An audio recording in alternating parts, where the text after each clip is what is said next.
Friends are nice, allies are better. Hey, I am Chuck the Bureaucrat, and I recently laid out the basic elements of strategy.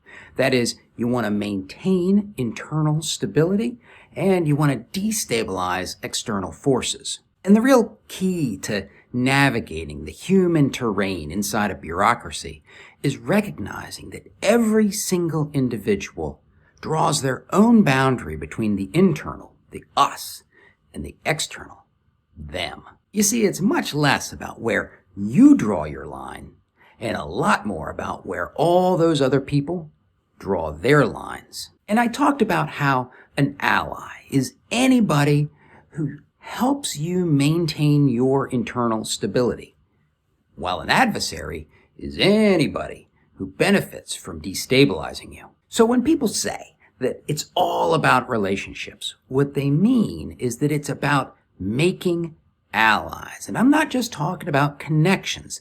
I'm talking about the kind of people who would pick up the phone to warn you that an attack is coming. How do you do that? Well, it starts with respect.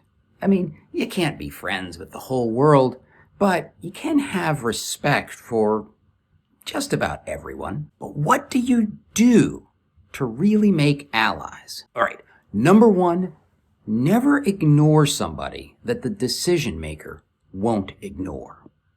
Now, I know there's a lot of negatives in that sentence, but you can't just flip them all around and say, listen to whoever the decision maker listens to. That's a recipe for groupthink. Don't ignore someone that the decision maker won't ignore. If you want to influence the behaviors of a decision maker, you gotta know who else is influencing them. And particularly, that's who are they listening to even when they don't want to listen to them. Once you know who these people are, they are prime candidates for allies. They might be able to communicate your message to the decision maker, or they might be able to give you insights into how the decision maker is actually making those decisions. So spend some time with these people and seek to find common ground. Next, recognize that a coalition of allies doesn't have to last forever for it to generate long-term allies for you. You know that it's always a good idea to start a relationship off on a positive note.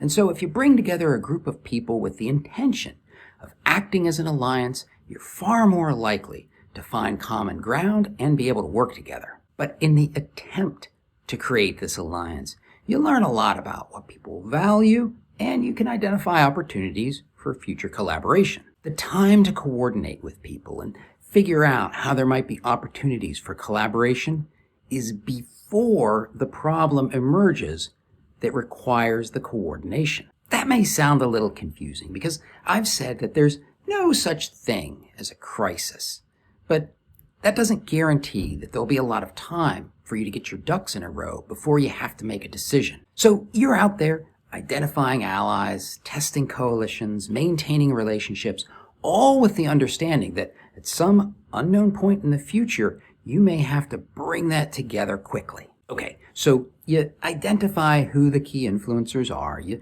seek to find common ground, and then you start looking to the future. And now what you start doing is you look at the problems those potential allies have as opportunities for you. And you can be transactional about this. I mean, you can say, I'll help you today if you help me tomorrow. That can be a bit beneficial. But if you really want to create an ally, what you do is you figure out a way to accomplish your goals while solving their problems. And finally, you want a lot of allies, right?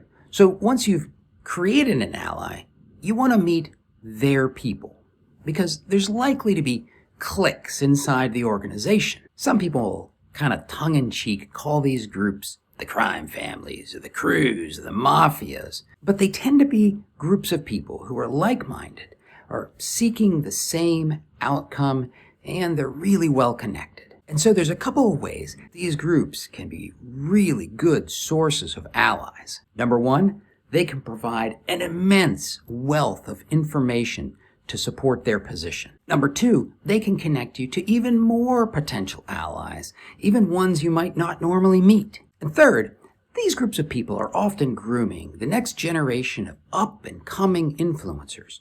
So by working with them, you may find tomorrow's ally today. And these are just some of the ways that you expand your power to influence the distribution of resources by building a community of allies who see you as a key part of their strategy. Now, if you want to see some ancient behaviors that are key to forming these alliances, watch this video.